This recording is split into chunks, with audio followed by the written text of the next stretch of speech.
Hi everyone, I've been getting a lot of questions asked about how I have tamed my birds, and I'm going to share some tips. So the first thing I want to start off with is how many birds should you get? I would recommend only getting one budgie if you want it to be super tame. If you get more than one budgie, they will bond to each other and most likely forget about you. I had Louie for a year by herself before I got Frank, so that's why she's so tame.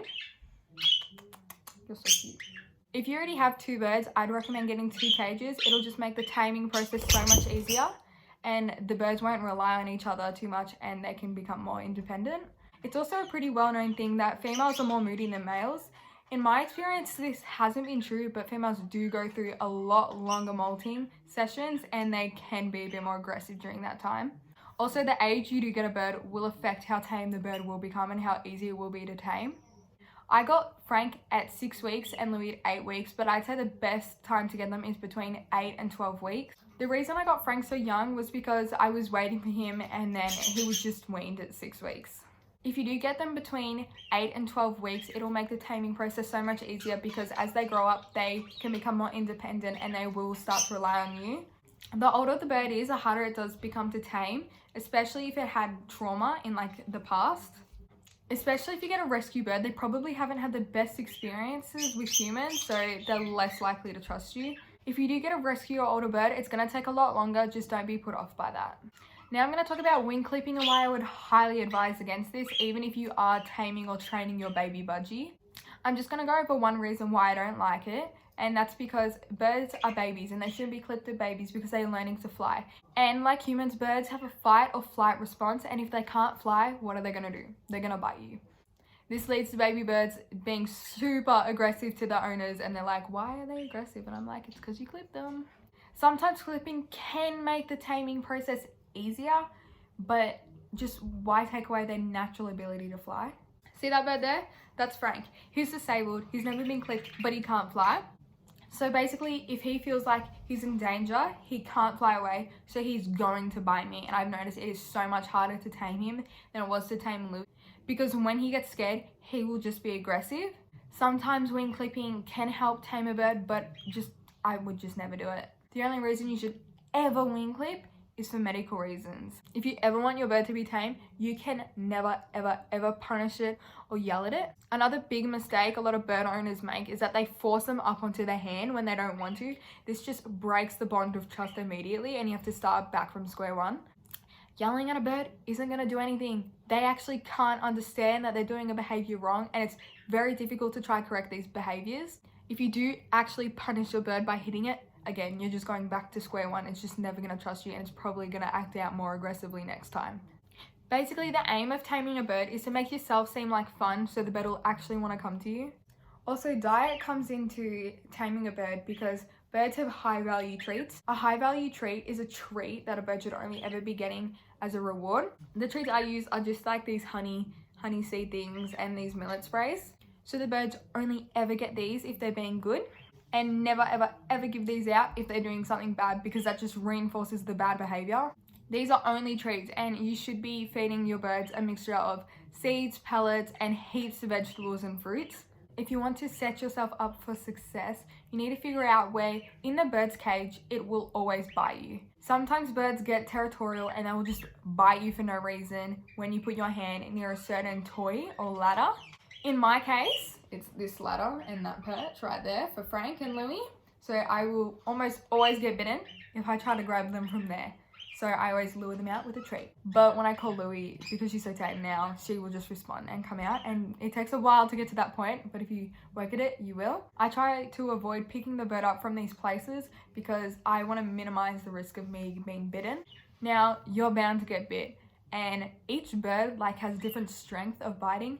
When Louie bites you, it doesn't hurt. When Frank bites you, it feels like you're getting pierced. If you get bitten, you cannot react. I don't care how much it hurts. If it hurts so bad, and next time you go to pick up your bird, put on a glove. This is not biting. This is preening. This is playing, by the way. But if you do get bitten, don't take your hand away, because it basically is saying, oh, if I bite you, you'll go away.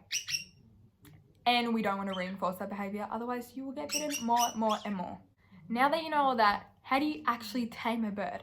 A really common method used is the step-up method with treats. I don't know if Louie will do it right now because she's playing in my hair. She doesn't like to step up from there.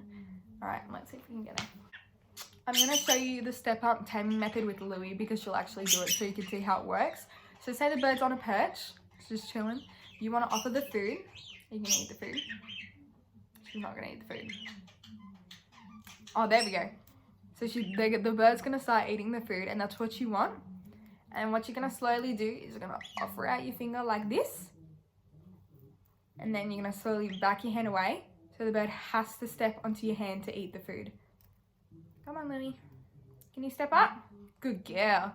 And then every time that they step up, you put the word with it. When you put the word with it over time, they're going to learn what step up actually means. But before you ever get the bird stepping up, pretend my hand's a perch. You just want to offer the food and get them comfortable around your hand. And if you go straight to stepping up, you're going to break the trust. So when you have the bird actually on your finger, don't take it out of the cage immediately. It doesn't trust you enough to let you do that. And if you do that, you're going to break the trust again. As you can tell, it's really easy to break a bird's trust. But the more and more you offer food, the more it will like you and want to come to you. Also, if you know a bird really likes a toy, you can lure them out of the cage with the toy and they might follow the toy. Using a toy to tame your bird isn't how I tame my birds, but I did it with my cousin's bird, and that day the bird flew to him because he had the toy. Another good way to get your bird to like you is to sing to it and talk to it. Birds are very vocal animals and they tend to be really interested by noises.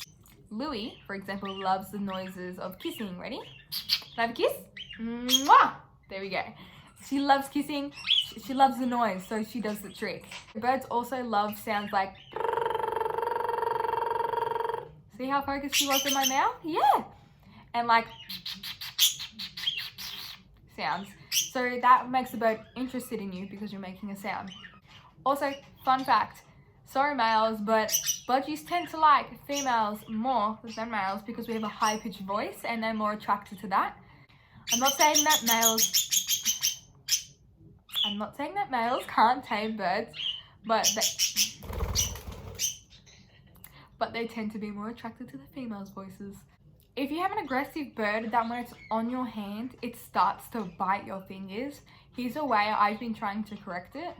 Frank is a pretty aggressive bird when you have him on your fingers, and a way I'm trying to correct him biting your fingers while he's on your hand is by shaking my hand.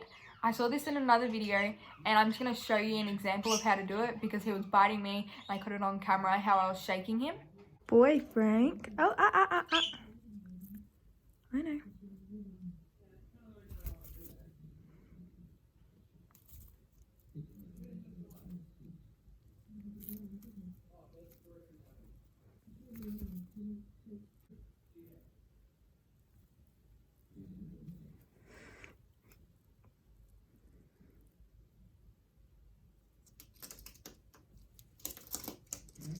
And the shaking your hand works because when they're biting you, they're balanced. And if you shake your hand, they become unbalanced and they can't balance themselves and bite you at the same time.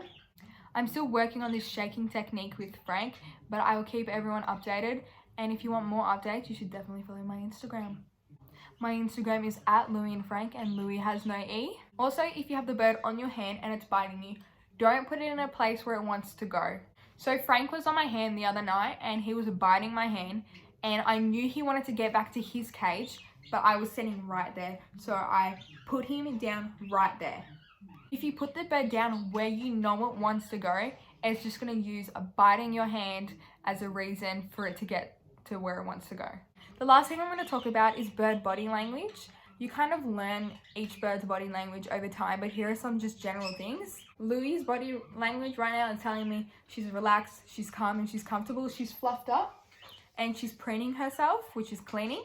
Some aggressive body language is if they're stiff, you put your hand in them, they either lunge at you or they back up oh, get away, get away. Also, if they try to strike your hand, that's not good. Obviously, that's not good. And if your bird's running away from you, it doesn't want to be near you. So take that as it's gonna bite you if you keep on chasing it. So I'm just gonna show you some of this aggressive body behavior because I think it's important for you guys to be able to tell, because I know Frank is going to do it when he's sitting right there. Frank doesn't really sit like a normal bird. Ignore the tail. He's disabled. Just if you want to know more about it, follow my Instagram. If I put my hand here, see that? That was a strike. I'm not gonna pull my hand away quite yet. And he's fine there. Okay. Also, see how he leaned back like that and he stiffened up? If I kept on going, he definitely would have bitten me. This sound, that sound, are you gonna make the sound again? Yeah, that sound there basically means go away, I'm gonna bite you. They are just some of my general budgie taming, tips. I'm no means a professional, but if you have any more questions, you can comment them down below, or you can message me on Instagram and we can have a conversation about it. I respond back to basically everyone, so you should definitely give me a follow or a message. Louie, what are you doing? This is what you get when you get a tame bird. A psychopath. Where have you gone? Oh my god.